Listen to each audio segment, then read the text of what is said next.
Next thing, his head just went like this. And I shouted at Sharnelle and said, "Get help." Yes, what's your location, please? We're getting the ambulance now. Hello, I'm Caroline Jones. Over the next 2 weeks, an insight into the people we turn to in moments of fear and crisis, the police. In tonight's episode, we take you into the heart of the moment every officer dreads, a minor neighbourhood dispute that turns lethal. This one happened in Brisbane on May Day 2 years ago, but the consequences are still being played out.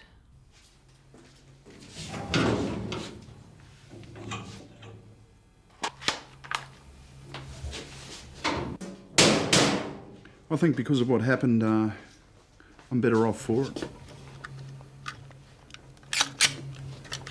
Weapon clear.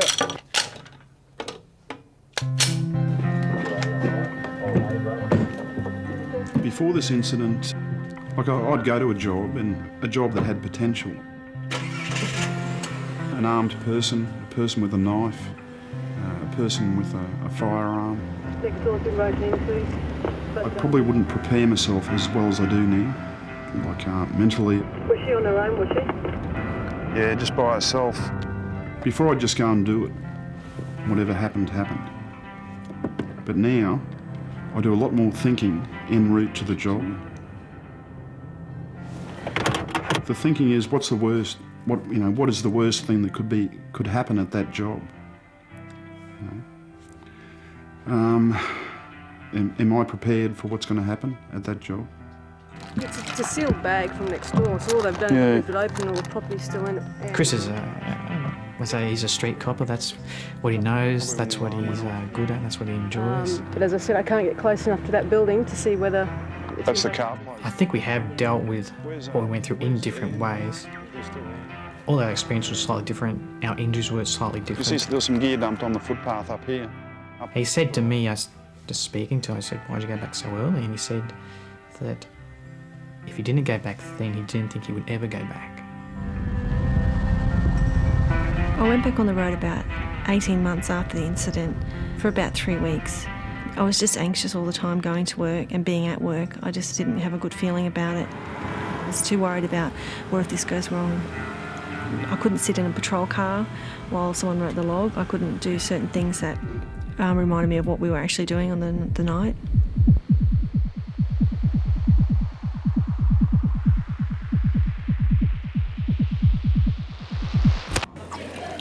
I took about 18, 20 months before I actually returned to work. There's a big umbrella called post-traumatic stress syndrome, but basically if you've been involved in a violent event, it's likely to cause you problems, and there's different scales. And I think I was fairly severely affected by it. Yeah, when's your knee getting done? She said, well, first up. Sharnelle had come from another station, and she came to Chris's team, and just through rostering we ended up working together a lot, and we became really good friends and had a lot of fun, a lot of laughs. I used to be excited to go to work. I couldn't wait to get to work. I never wanted to leave because I was just excited about mostly going to hot jobs, which meant going lights and sirens and, going really fast. But that certainly wore off because a lot of the times when you were going to those jobs, they were urgent and you had to sort of respond to difficult situations. It was Valentine's Day yesterday. I wouldn't know. Did you get anything? No. Did you get anything? No. Chris was the supervisor of our team. I mean, you respected him like a boss and a sergeant, but he was so easy to approach and you could always go to him for anything. I was talking to Berkey last night. He reckons you've got better teeth now than before. Bullshit. No way. Part of my job is to ensure that the police are doing, my troops are doing the right thing. Show him the fake gun. They'll put him Oh, off. yeah, no. And safeguarding against any possible mishap. Christ, it gets infected. It's a real pain in the butt. That includes if they're going to a job that could be dangerous.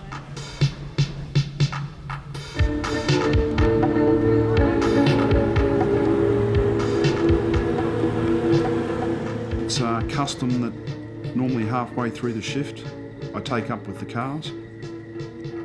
On the night this incident occurred, I think it was at about 2:30, 3 o'clock, I took up with Daryl and Sharnelle at the BP service station at Aspley.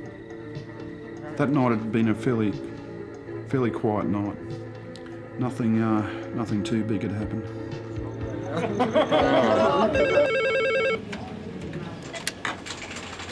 Police Communications, how can I help you? I've got this guy living down the road, and I get the information tonight that he's going to do me in tomorrow. Come around and do my kneecaps or put me in a wheelchair, so he reckons. Kill my dog. He's already covered me dog in spray paint. And this neighbour, what's his name, please? Oh, his name's Nigel something, but now he goes under Jesse Ford. What was his other last name? Parody. Okay, what type of weapons have you got there? Semi-automatic 22 with a silencer, and he's got loads and loads of ammo. Basically, as soon as there's a unit available, we'll get someone around there. When the call came through on our handheld, I took the radio call from comms. So what's your location? It appeared that there was a threat, and it involved a firearm, a gun. Well, it alerted me that I should go with them to that job. 301. Sharnelle drove, I navigated to Hanbury Street. Chris followed us. It was a cul-de-sac and the complainant wasn't able to tell us a house number for Parody, so we really had no choice but to drive past the suspect's house, which is not an ideal situation. Even for a low priority job, you would try not to do that, but we had no choice.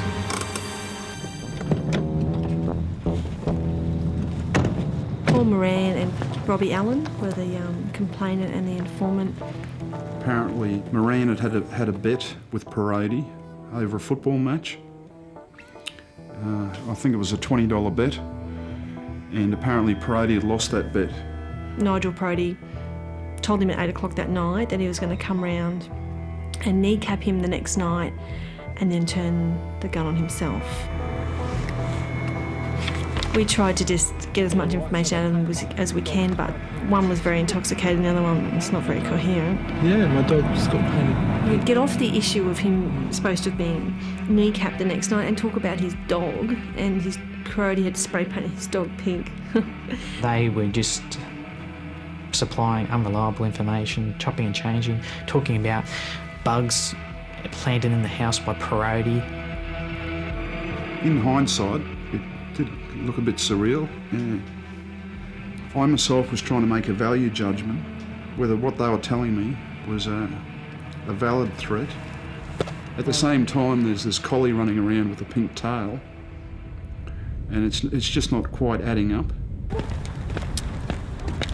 I decided to go back to the car and make some inquiries. Hello, Daryl. Chris Mulhall here from Boondall. Anyway, I got offered this job, this Stony job with some threats of guns and whatever. Oh, yeah. And I sat in the middle of the back seats listening to Chris on the mobile and Sharnelle on the radio. I'll just give you another name and I'll just get back to you with that one. Next name is Alan, A-L-L-E-N. I'd been sat there for probably 30 seconds to a minute.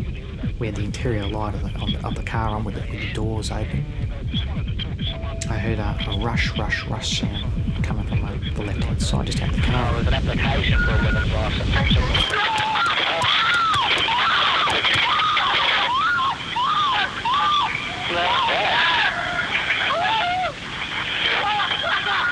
Next thing I'm hearing Daryl yelling out, "Fuck off." I looked at Daryl's head, and next thing his head just went like this, like that. His head just went just like that.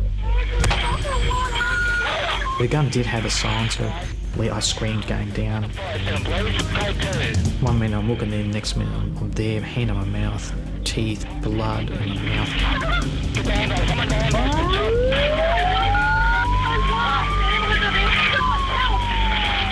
I could feel impact.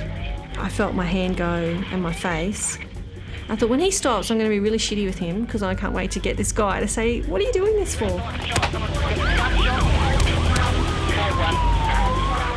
The problem with the whole thing was there was no sound. You know, one normally equates being shot at with sound. I don't recall feeling anything hit my arm. I just remember looking at my arm, and there was just blood spurting, just coming out of my arm. When I shouted at Sharnelle and said, "Get help." Yes, what's your location, please? We're getting the ambulance now. I just grabbed the radio and started talking. I guess adrenaline did just a big dump, and you just sort of do what you've got to do. Somebody had to get out of the car in case this guy was reloading or whatever. And so I've headed out through the door that I've got shot through.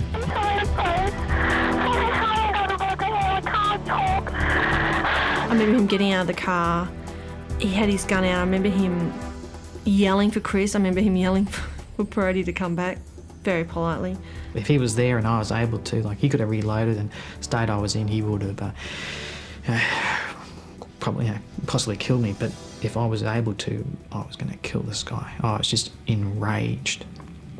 I remember him leaning on the bonnet and holding his jaw up and saying to me, "It's going to be all right." And I'm just thinking, you're kidding. Like, I just remember seeing blood everywhere.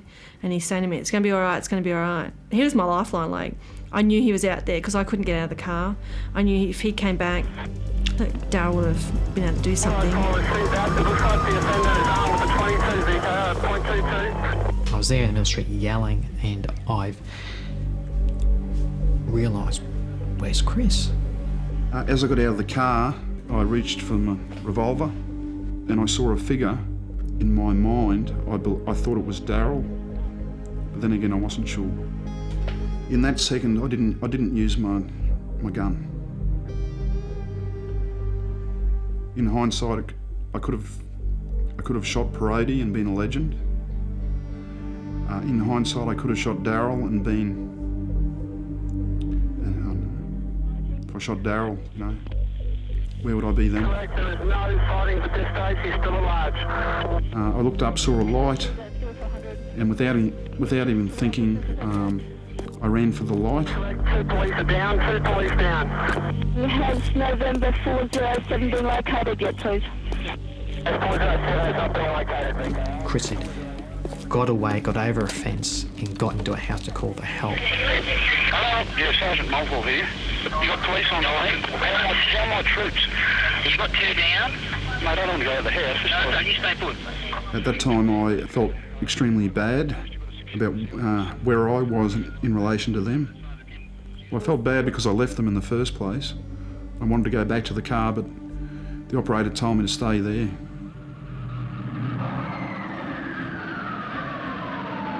A big manhunt is underway on Brisbane's north side this morning. It was the May Day long weekend across Queensland. A cold, start to the morning with the news very early this morning. 3 Queensland police officers have been shot.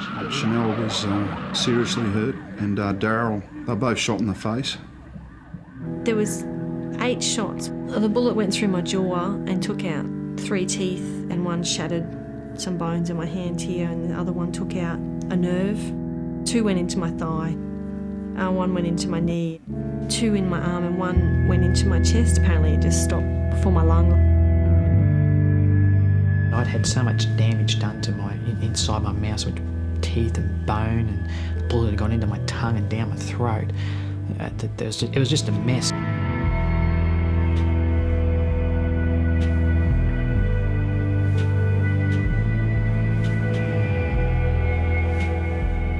As the search continues for Brisbane's fugitive gunman, one of the 3 police officers shot earlier this week has made a plea for public assistance.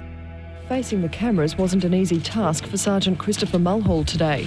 He's still recovering from gunshot wounds to the buttocks and arm. He's a sick person. He needs to be brought to justice, and brought to justice swiftly. That's all I can say.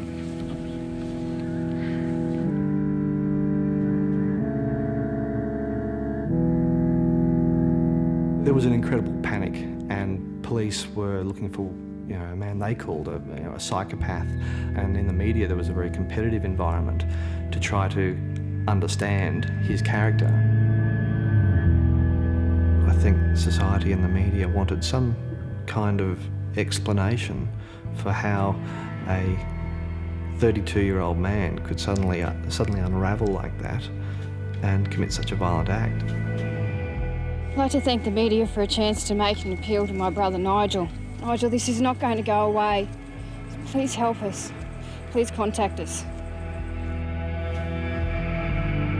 Nigel's friends spoke of a sad, lonely person who was also loyal, thoughtful and caring. We found that he was a guy who had some serious personal issues, a feeling of being taunted, teased, abused sexually as a child, and was never really able to get sort of help he needed to process those. I can understand why he wanted to kill himself. 100 police and volunteers had been searching an area in the northern suburbs of Brisbane when they discovered the body just before midday. There was little doubt the body was Perody's. A gun was found beside it, a single bullet wound to the skull. I wanted to see Perody's body, and for various bureaucratic reasons that didn't occur and greatly upset me. And I think it would have helped finalise it. He's dead. The guy's gone. You know, this anger is a waste. But I never saw that. I got shot. I was in hospital. I come out, got all these injuries, and I never got my payback. I sort of thought, there's not much I can do about it. He's dead.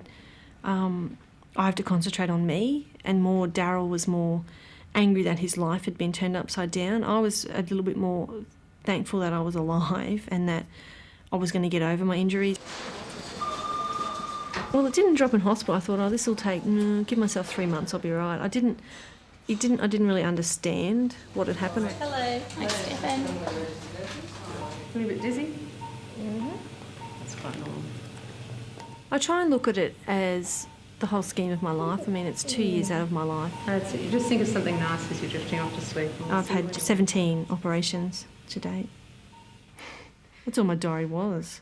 Doctors. Didn't meet any nice doctor. Damn it. So there's some shrapnel in this area here and all the way through the jawbone where the bullet went straight through here. What we'll be doing today is restoring this last tooth which was damaged. If I didn't stay positive, it would consume me and then he would win. And I didn't want Parody to get the better of me. So I just had to stay on top of things and get through it to prove to myself that I was winning. Okay, let's have a look at these implants then. Daryl had to deal with physical and the emotional problems, and I mean, I know it was like just dealing with physical. I didn't want any extra burden to have to worry about psych issues, and yeah, I certainly feel for Daryl going through those sort of things, but at the time, I guess I didn't want to hear it. First 2 months, I just in a haze. I had numerous operations, 8 general anaesthetics, the bone and tissue transplants, the titanium implants, and each time I'd have one of those operations, I'd go through a quite amount of pain and discomfort, and it brought the shooting back each time, and that was pretty upsetting. This man, another resident of Hanbury Street, believes he was the gunman's intended target. I'd never suffered depression before. I initially thought I was going mad. He fears worse is to come. I realised how close I was to being dead, and it brought on the other things. I thought if Parody had had a more powerful rifle, if Parody had had a shotgun, I wouldn't be here. And I'm glad I started going to see to a doctor, because I was able to vent and speak to somebody, and they were able to say, look, this is normal. This is my warren. This is where I spent a lot of time since the shooting. Here I have a copy of the brief that was put together for the coroner, just all the statements. Here are the photographs of the shooting.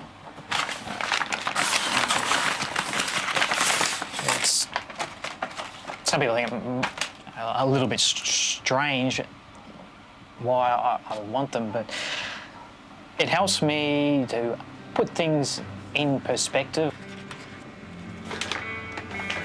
Well, Sharnelle said to me that when she sees a photograph of Parody, she doesn't relate the shooting to him. I do. There's a lot of anger, and it's one way to find closure, just to fill in all the blanks and all the pictures. At the time that Parody was at large, there were numerous mugshots circulated amongst the police. I got hold of a couple of dozen, and I've just kept them. I keep a picture of them in my wallet. It's a motivating factor to keep myself on my toes, and police I'm supervising. He has some connection there, and he sort of, I don't know why we'd carry those photos. He hangs on to him a bit. It's just a way for him to deal with it, and hopefully one day he'll be able to put that away. But I suppose at least we can both focus our anger in the right direction. At least this is the bloke. Open the room, move through. Police officer, drop the weapon! Breathe and scan. I told the psychologist what I felt like I should do is do a bit of shooting. Back and try that again. All right, look through your sights, look at the world through your sights. There's your next point. I suppose it's a bit like a tradesman picking up his tools. There's your next barricade on the left. Police officer, drop the weapon! There's actually instructors shooting at you, and when these pellets hit you, they hurt. And if you can survive and return fire under that sort of situation, I think it's fairly good therapy. As you first enter, your peripheral vision opens up and you can see the room. Chris sort of takes a bit personally. He thinks that he's let the side down, or because he wasn't shot as much and didn't stay on the scene. He played a role, and that role was very important. And, Chris shouldn't care what anyone else thinks, and he shouldn't beat himself up over it. I was giving myself a hard time because I believe I should have went back to the car. And I kicked myself for not shooting across the roof. The psychologist described it to me as a thing called survivor guilt. I think I feel a lot better today if I went back to the car. Well, people bagged him and said he ran away. He didn't run away. He ran towards something to get help. He didn't do anything wrong. If I was in that same seat, I think I would have got the hell out of there too. Hey, Greenie. Hey, Shah. Where I'm at now is finally getting over all the physical aspects of the shooting, starting to get my career back on track, I'll be walking around. dealing with the effects a little bit better. It did replace the major ligament. Oh, here we go. Get the violin out, please. We're going to play it right, okay? Oh, he's back to the old Greenie. I told him that the other day. He said to me that it was sort of that. He was glad to hear that, because we did lose a little bit of contact. What are you doing Wednesday night? I'm going to sushi. I might come, hobble along. Pick up at 5:30. I'll be ready about 5:45. I was just a bit worried that he wasn't going to get any better, and this wasn't healthy for him to be so angry. But obviously, that was just what he needed to go through.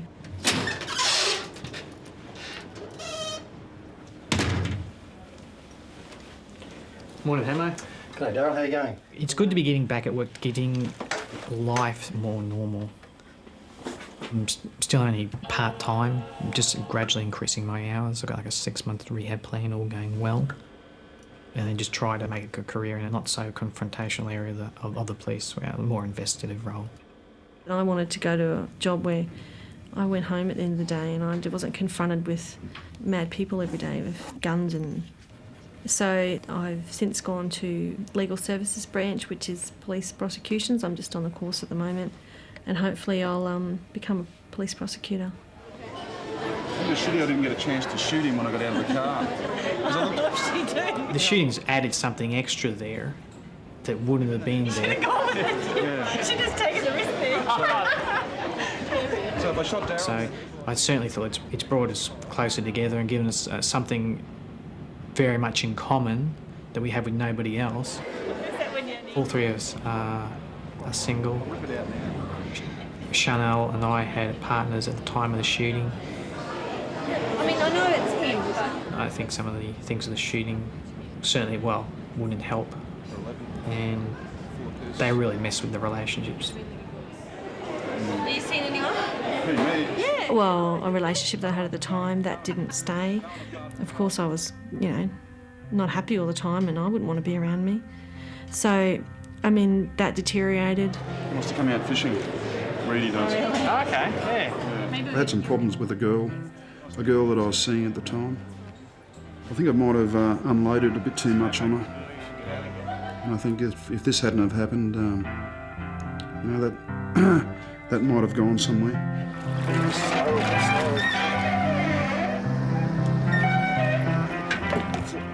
Before the shooting, we socialised, we'd go out, drinks, fishing, myself, Sharnelle and other team members.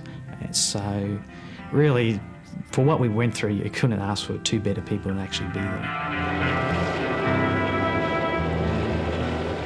Yeah, if you're going to get shot, make sure you get shot with friends, because you've got to go through a lot of crap and you want to be able to talk to them about it.